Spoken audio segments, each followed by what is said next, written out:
Okay, I wanted to show an example of creating an input to talk to a Modbus device using the JSON Action API. So to do that, I'm going to use the Data Explorer utility. I'm going to go to the API Explorer tab. I'm going to pick the Hub API, and then we have all of our actions here for inputs. So I want to do a create input, and then I could fill out all the details. Now, I already have one JSON object ready to go, so I'll just paste that in.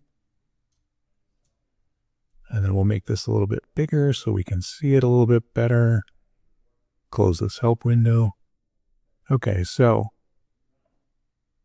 this is just basically a JSON object that's describing an input, in this case, Modbus, and all the details of what I want to pull from that. So let's go through this. I need an auth token. Because I pasted this in here, it isn't associated with my current session. So I can use this little button right here to apply the defaults, including the session. So okay, now I've got the correct auth token for my current session, so I'll be allowed in. I want to do a create input. I'll give it a name. And that's Modbus. That's what I want to talk to.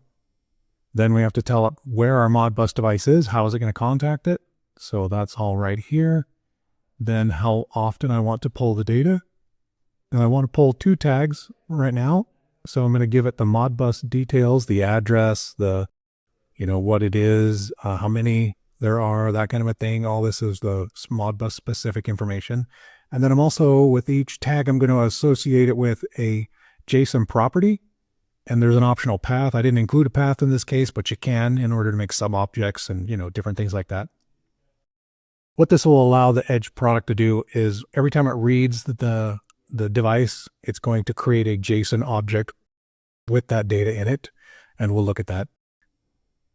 Okay, so then I want to tell it where to store it. I'm going to put it in a table called Modbus v8. Now, we have to talk about how long the data hangs around.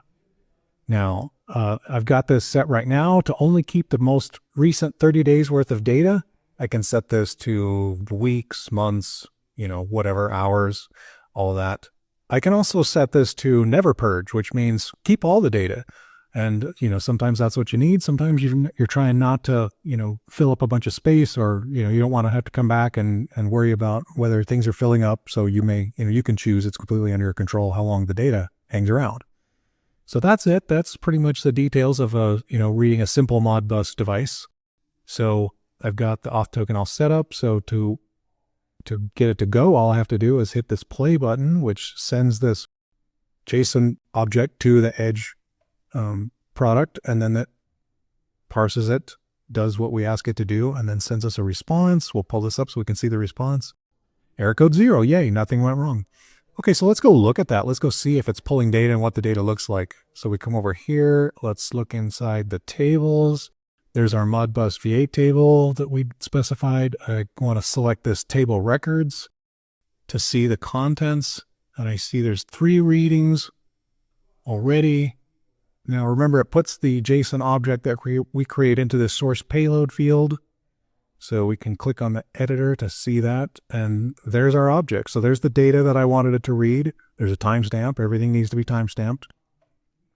And it's in a nice JSON format that's easily parsed by lots of different things, easily shared to some other process or some other piece of software. And it's also human readable if I need to dip in here and do some troubleshooting. So it's a great interoperable format.